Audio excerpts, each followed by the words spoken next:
Today, I want to read a story to you from the book Caught by Georgia Bragg. Today, I want to read a story about Joan of Arc.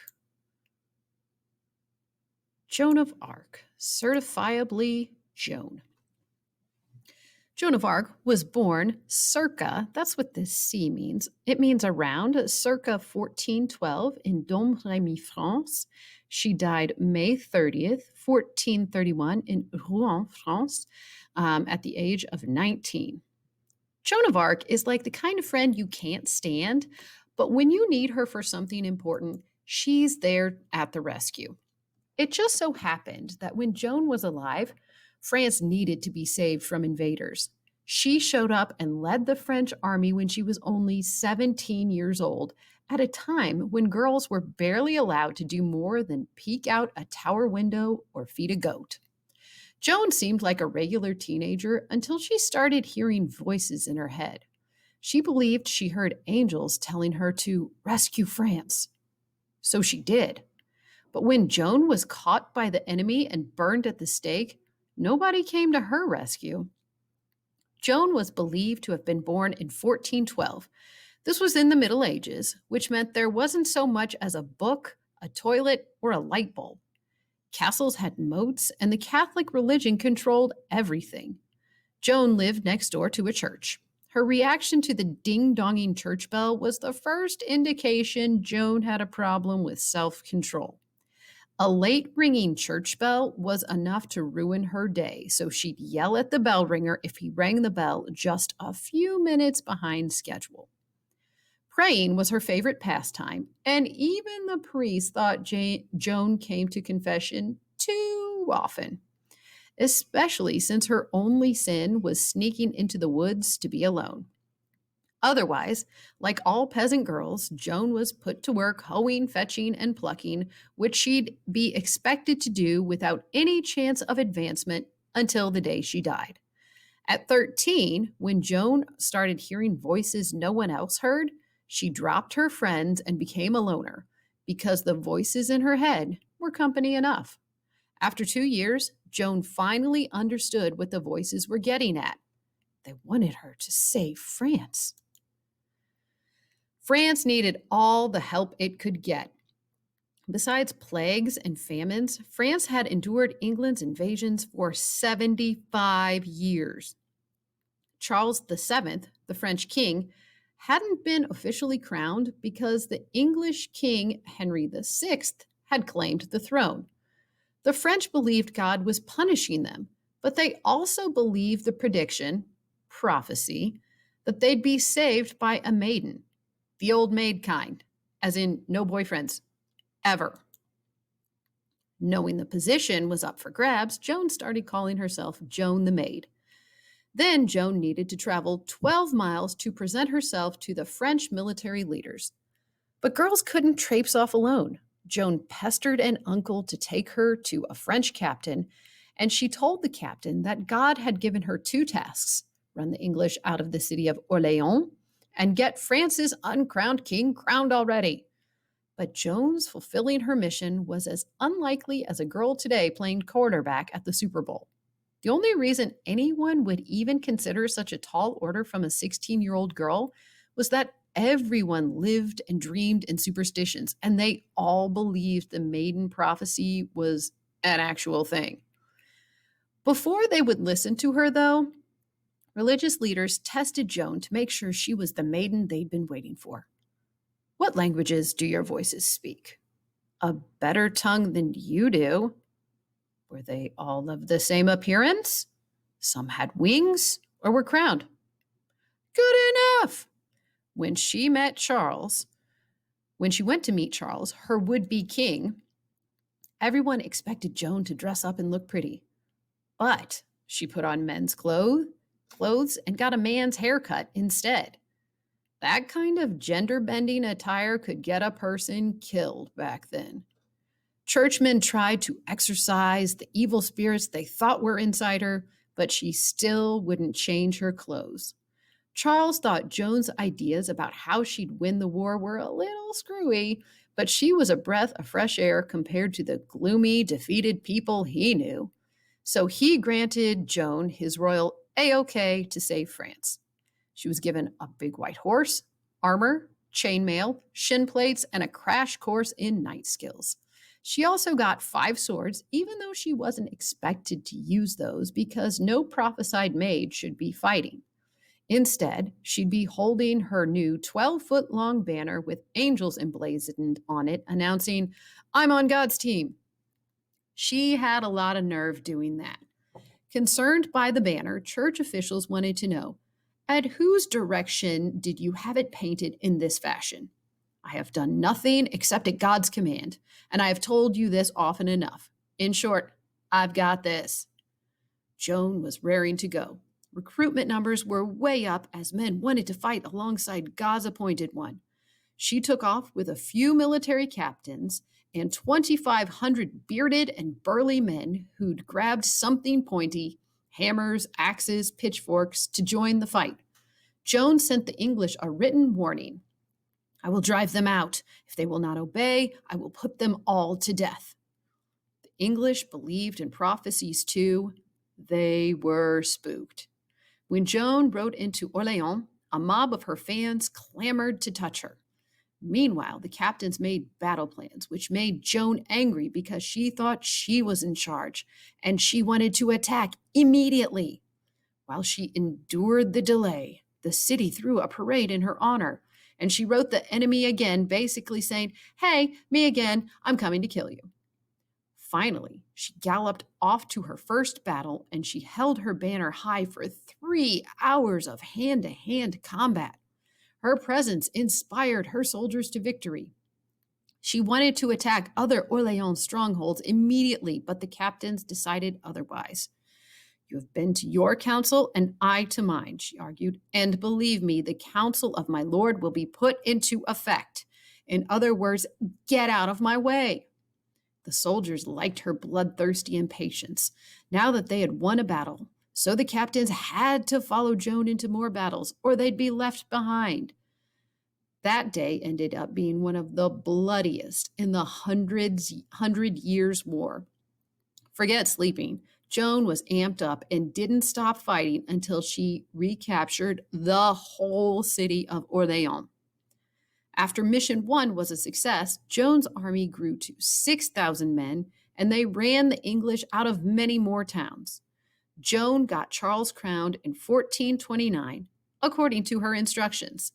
But she hadn't been instructed to upstage members of the court and the archbishop, nor to hog Charles's spotlight by waving her supersized banner during his coronation.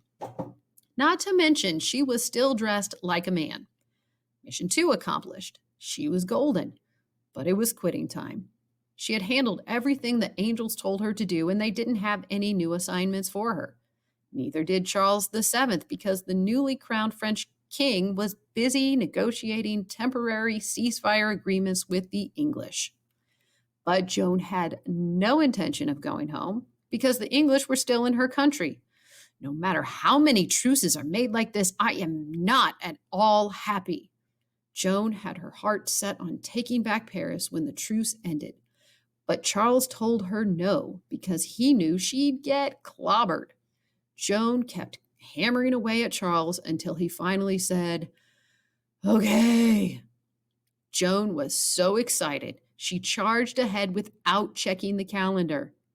She attacked on a religious holiday. No one ever did that, and it was a major no-no. Also, Joan was wounded when a 6-inch crossbow bolt pierced her leg. Her gung-ho, "let's get Paris back" campaign was a failure. The defeat, her injury, and the calendar snafu were obvious signs that God had abandoned her. The maiden prophecy was over. Joan's French followers dumped her. King Charles told her, "Hey, thanks for everything. I've made you and your family nobility. Please go home now." Joan didn't get the hint. She wouldn't listen to anyone. So without religious orders or divine guidance, Joan just did her own thing. Now, with only 400 men left from her 8,500-man army, Joan galloped out the main gate of the town of Compiègne and led the soldiers over the bridge to join in the skirmish. Her men begged her to stop because they were obviously outnumbered. It was a suicide mission. "You be quiet," she hollered. "Think only of striking at them."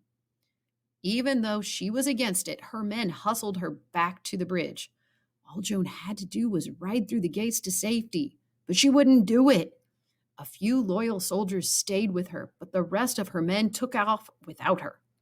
The bridge was raised and the gate was shut with Joan still outside. She was pulled off her horse and captured by the English. Not only was Joan the enemy, but the English believed her success had nothing to do with God at all. Her inspiration came from Satan. Joan was locked in a tower 6 or 7 stories high. She assumed that King Charles was negotiating for her release, except he wasn't.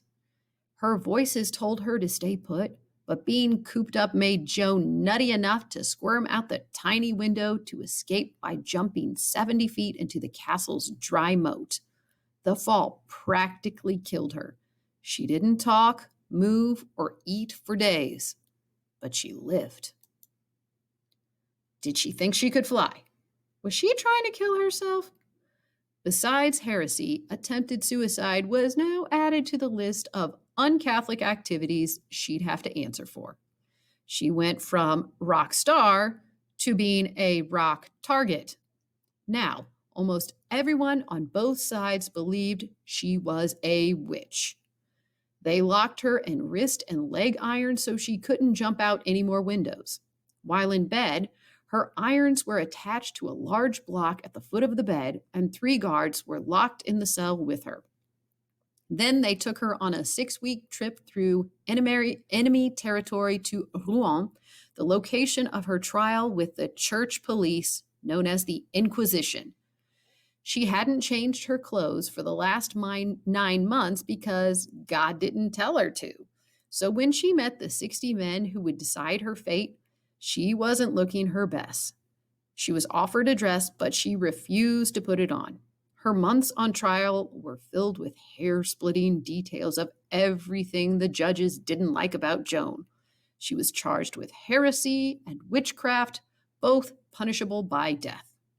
Not wanting to die, Joan signed a pledge that she would never again dress like a man, cut her hair short, or hold a weapon. In her cell, she immediately put on a dress, but her freedom didn't come as quickly. While awaiting her release, a man came to her cell and tried to force himself on her. So 3 days later, Joan broke her pledge and put men's clothing back on because they were the only means of protection available to her. The men's clothes may have kept her safe from attack, but they ultimately led to her untimely death, giving the English inquisitors the only justification they needed to get rid of her. Pierre Cauchon, Bishop of Beauvais, announced, "It is done." That day, May 30th, 1431, an enormous crowd watched as Joan was burned alive at the stake and burned again down to ashes, making doubly sure she was dead. She was only 19 years old when she died. The English thought Joan's story would be forgotten, but she is forever connected with the history of France. She was bold and she was different, but that was no reason to kill her. As a woman, sometimes you have to be very bold to break the mold. She was brave and bewitching, irritating, and underappreciated during her brief lifetime. She did change the course of the 100 Years' War when she was only a teenager, though she had to wait another 400 years before finally earning the title of Saint Joan. Joan of Arc, facts and stats. Joan did not come from a land called Arc. She was born in a town called Domremy. Her dad's last name was d'Arc. One strand of Joan's hair was found in the wax seal of one of her dictated letters. Joan of Arc had black hair, contrary to practically every painting depicting her. The single strand of hair disappeared sometime in the 1800s. Unmarried girls wore their hair long and loose, signaling that they were single and available. But not Joan. She cut her hair short in a style still known in France today as la coupe à la Jeanne d'Arc. 3 signatures of Joan's have survived. Because she was illiterate, she couldn't read, someone else wrote her letters for her, and then she signed them with an X until she eventually learned how to write her name. 9 of Joan's dictated letters still exist. Handwriting experts analyzed Joan's signature and concluded she was left-handed. In the Middle Ages, lefties were sometimes accused of witchcraft. 3 loyal soldiers were captured with Joan. They were the only ones who stayed with her while the rest of her army fled. They were prisoners with Joan for a while, but they were eventually released. They were Pierre d'Arc, her brother, Jean d'Aulon, her squire, and Jean d'Aulon's brother, name unknown. 2 layers of woolen tights were tied together with cords to a tight coat, a doublet, of Joan's male clothing. The outside layer had dozens of cords connecting both layers to her doublet. The inside layer had 20 more cords looping through eyelets, which was twice the norm, but Joan liked it because it protected her against the advances of men. It was also extremely hard to take a bathroom break. 40 to 50 pounds was about the weight of Joan's armor. Joan never fought in battle or killed anyone. 70 charges were originally brought up against Joan. 12 charges were finally brought against her in court, and 25 years after her trial, Joan was declared innocent. By 1456, Joan had become a national heroine. Heroine is the term that means hero, but for girls. The charges against her were wrong, and her trial was ruled invalid. And the church acknowledged that she had been put to death very cruelly, iniquitously, and against reason. So that means they put her to death in a mean way, sinfully, and against logic or reason. 464 years later, in 1920, Joan was canonized by the Catholic Church for miraculously saving France and several times healing the sick. She is now known as Saint Joan. 2 times Joan was wounded in battle. Once she was shot in the shoulder by an arrow, and another time she was shot in the thigh with a crossbow bolt. Joan's ashes were thrown in the Seine, or the Seine River, which is a river that runs through Paris. That's the story of Joan of Arc. Thanks for listening.